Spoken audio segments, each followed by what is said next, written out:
Hello, I'm Ean Burchell, and I am a registered counseling therapist. It doesn't require a massive trauma or a horrible event in your life to have therapy being something that's helpful to you. But there are some mundane things in people's lives, just everyday occurrences that can build and build and build and start to lead to certain dysfunctions in their lives. Your diet, your exercise, your sleep patterns, these can have a tremendous effect on your mental health. And it works the other way. If there's something going wrong in your life in terms of relationships, some fears that you have internally, some things that happened in the past, then they can have an effect as well. And it just becomes circular. For people to seek therapy, it can be just normal, everyday things that just build to the point where it's on their mind all the time. And when there's something on your mind all the time, it's worrisome. What is worry? Worry is anxiety. What is anxiety? Anxiety is fear.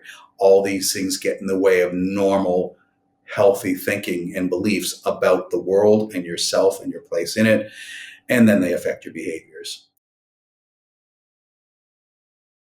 There needs to be this relationship of trust that's built. That's going to be gradual because someone who's experiencing some sort of distress, whether it's in a workplace, a family, a relationship, or something very deeply personal, uh, that's a difficult thing for them to talk to a stranger about. In some ways, it's easier to talk to a stranger than a family member, or an intimate friend, or whatnot. But it's still difficult and sometimes painful. So that can be a long process before that trust is built. But it's terribly important for me at the very beginning of meeting a client to let that person know that the relationship of trust is essential. And if we can't build that, we may not be able to get anywhere.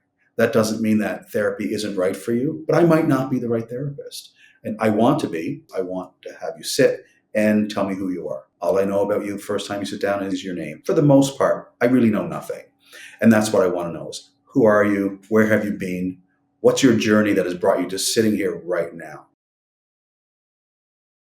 It's not my job to fix you. You're not broken. You don't need to be fixed. You have some problems. You have some issues. You have some things that are distressing you and they're stopping you from living the life you want to live right now. I can't change that. But what I can do is act as sort of a guide to help you look into why these things are happening, where they came from, what potentially can be done about it, what cannot be done about it. Because sometimes there are certain things that you simply have to accept. So it's really more of a guide to help you understand yourself, understand the issues that are going on with you, and help you to realize how you can change things for the better. But for someone who is a little bit reluctant to even begin therapy, just give it a try. You might try one session and realize I sat across from somebody. They listened to me. They asked me a few questions. They didn't judge me. They just sat there and listened to me. And that feels pretty good.